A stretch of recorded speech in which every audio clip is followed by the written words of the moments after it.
Hello student, today we are going to learn chapter number 3 Cultural Heritage of India, Sculpture and Architecture. Now, India पहले से क्यों इतना famous है? तो because of the heritage of India, India is famous and that heritage include the sculpture and architect. Now what is the sculpture and architect? तो sculpture and architect के साथ साथ along with this sculpture and architect India की जो पुरानी town planning थी उसके लिए भी वो इंडिया पूरे वर्ल्ड में बहुत फेमस था. तो व्हाट इज एन स्कल्पचर? तो sculpture is carve the feeling on the stone, wood और metal with the help of the hammer and chisel. Chisel और हैमर की मदद से पूरा जो एक मूर्ति के शेप में कुछ बनाया गया है उसकी फीलिंग और एक्सप्रेशन, फेशियल एक्सप्रेशन उसके ऊपर अच्छे से दिए गए हो और प्रोफेशनल आर्टिस्ट ने उसको पूरा कंप्लीट किया हो with the help of the chisel and hammer. Hammer तो हथौड़ी एंड चीजल इज दैट जो ठोक ठोक के पूरा एक्सप्रेशन बनाया जाता है, that is the chisel. So that is the art of shaping the figure and design. Shape देना कोई फिगर को और डिज़ाइन देना और उसके फेशियल एक्सप्रेशन जो भी फीलिंग्स है उसके ऊपर एक्सप्रेस करवाना, that is called as an sculpture. Now what is an architecture? Architect का सिंपल मीनिंग होता है आर्ट ऑफ कंस्ट्रक्शन, मतलब कोई भी चीज़ को डिज़ाइन करना. वाइडली जो बड़ी चीज़ें हैं आर्किटेक्ट करना मतलब एक प्लान बनाना कि उसके ऊपर कौन सा किस टाइप का उसके ऊपर कोई और रिलेटेबल जैसी चीज़ है, कोई फोर्ट बनाना है, वेल बनाना है, टाउन बनाना है, तो उसका जो प्लानिंग करते हैं वो प्लानिंग के साथ साथ जो पूरा रिलेटेबल जो इन्फॉर्मेशन उसके अंदर रखनी पड़ती है कि कहाँ से कहाँ तक का उसका मेजर है, वो सारी चीज़ें रखनी है, that is called as an architect. हमारी सिंपल लैंग्वेज में हम आर्किटेक्चर को बोल सकते हैं कि जो कोई भी चीज़ का बांध काम होता है उसके प्रीवियस पे जो प्लानिंग होती है, that is called as an art of construction. Now vastu is a word related for the Sanskrit language और it is a very much रीयून. वास्तु संस्कृत लैंग्वेज में उसको वास्तु भी माना जाता है. Another topic is ancient Indian town planning. Now as we all know कि हमारा इंडिया ऑलरेडी नोन था टाउन प्लानिंग की वजह से, बहुत फेमस था. तो वो टाउन प्लानिंग जो थी that is have been found during the archaeological excavation work. जो आर्कोलॉजिकल मतलब हिस्ट्री एंड एक्सकेवेशन मतलब खोज निकालना, हिस्ट्री में से खोज निकाला हुआ काम और उसको डिवाइड करने के 3 सेक्शन में डिवाइड करके पूरे टाउन प्लानिंग बनाई गई. That town planning is separated into, उसको अंदाजे से बताया गया कि वो 3 में डिवाइड हुआ है. एक तो ये कि फोर्ट ऑफ रूलर, जैसे यहाँ पे दिख रहा है कि ये जो रूलर होता है, रूलर का फोर्ट एक किला जो बाउंड्री जिसकी है वो एकदम मजबूताई से उसको अलग से सेपरेट बना के रखा होता है जिसको सिटाडेल भी बोला जाता है. Second is the administrative officer के जो अपर पार्ट में टाउन होते हैं, that is then administrative upper part के टाउन है, ये वाले अपर पार्ट का टाउन है. उसके अलावा residence of the common people situated on the lower part of the town. और जो दूसरे जो रहने के लायक लोग हैं, रेसिडेंशियल पीपल है, उनका अलग से टाउन्स अलग अलग दूर दूर बनाया गया. तो वही दिया है यहाँ पे कि टाउन की जो प्लानिंग थी वो 3 तरीके से की गई थी, 3 सेपरेटेड सेक्शंस किए गए थे. दैट इज़ द रूलर्स का फोर्ट. सेकेंड पार्ट था उसका जो एडमिनिस्ट्रेटिव ऑफिसर के लिए बनाया गया था जिसके अंदर 2 से 4 5 रूम्स होते थे. और उसके अलावा लोअर पार्ट जो था जहाँ पे ब्रिक से छोटे छोटे घर बनाए गए थे जिसके अंदर कॉमन पीपल रहते थे.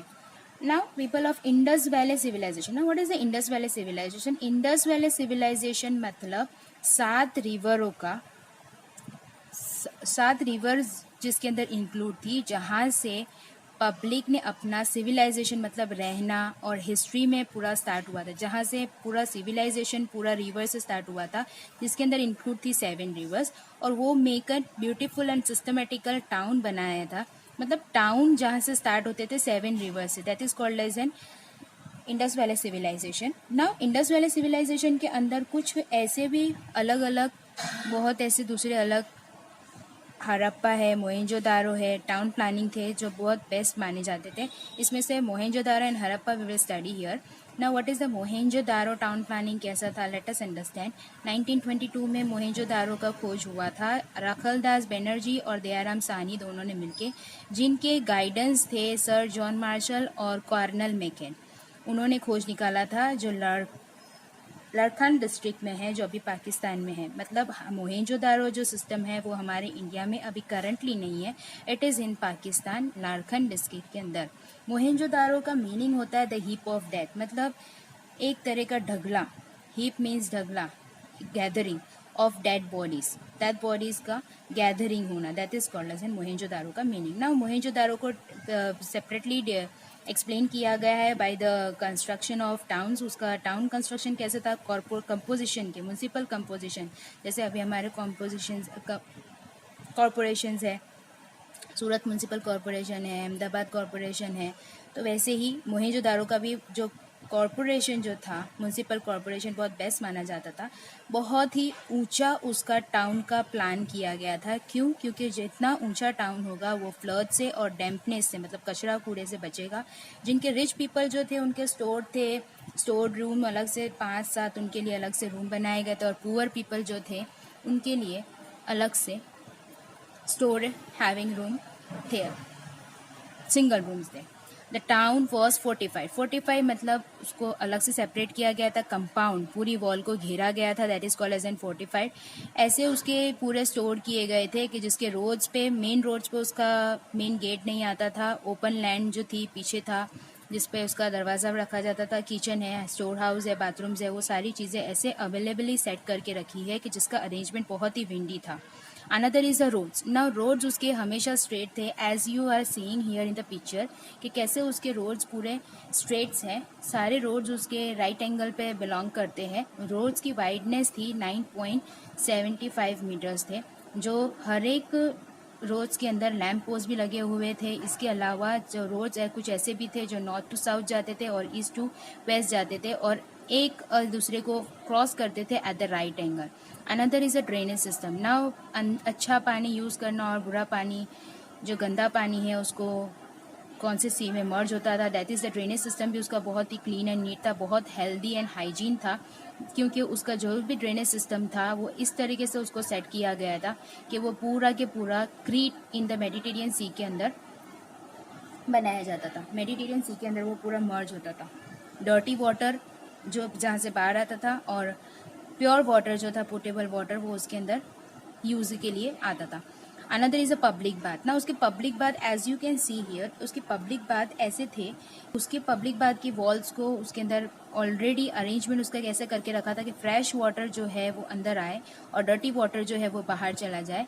उसके पूरे बाथ को, टब को, उसको ऐसा अरेंजमेंट करके रखा था जिसके अंदर छोटा सा रूम था जहाँ पे क्लोथ चेंज करने के लिए भी अलग से उसको यूज़ किया गया था। एंड उस फेस्टिवल्स एंड रिलीजियंस के टाइम पे, सेरेमनी के टाइम पे वो पूरा पब्लिक बाथ यूज़ करने में आता था। Now public buildings. Now public building is what कि वहाँ मोहेंजोदारो की जो रेसिडेंशियल एरिया था उसके अंदर जो पब्लिक बिल्डिंग्स थी वो ज़्यादातर टाउन हॉल और theatre, as a theatre use होती थी। एडमिनिस्ट्रेटिव ऑफिसर्स यूज़ करते थे। ग्रीनरी मतलब जो भी क्रॉप्स होते थे वो सारी चीज़ों को वो लोग स्टोर करने के लिए यूज़ करते थे। The barrack of the such buildings was also found out.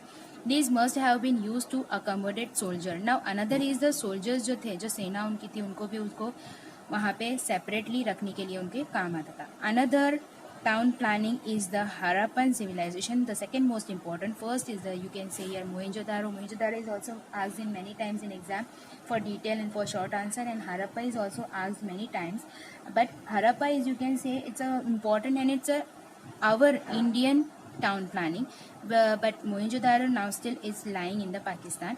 So that's why we can say कि हड़प्पा का नॉलेज तो सबको होना चाहिए। 1921 leadership of the sir John Marshall और कोरोनेल दयाराम सैनी डिस्कवर्ड, उनको अलग से हुआ था, जिसके इंडियन सिविलाइजेशन मोंटेगोमरी इन पंजाब डिस्ट्रिक्ट, इंडिया के अंदर पंजाब डिस्ट्रिक्ट है मोंटेगोमरी, जहाँ पे हड़प्पा का एक्सकेवेशन हुआ था। और हड़प्पा सबसे लॉन्गेस्ट माना जाता है, जो हिमालय रीजन से लेके गुजरात तक उसका पूरा रीजन कवर्ड है हड़प्पा सिविलाइजेशन के अंदर। Now the region of the Sapta Sindhu river is the region of our Indian culture. Now Sapta Sindhu river is what, that is the Indus valley civilization, जिसके अंदर 7 रिवर्स मर्ज है, और वो 7 रिवर्स से ही पूरा सिविलाइजेशन स्टार्ट होता है, मतलब टाउन स्टार्ट होती है। That is called as an the culture which develop here is known as a Indus civilization. तो ये हड़प्पा के जो है, हड़प्पा भी एक रिवर से ही स्टार्ट हुआ है, जिसकी वजह से वो भी इंक्लूड होता है इंडस वैली सिविलाइजेशन के अंदर।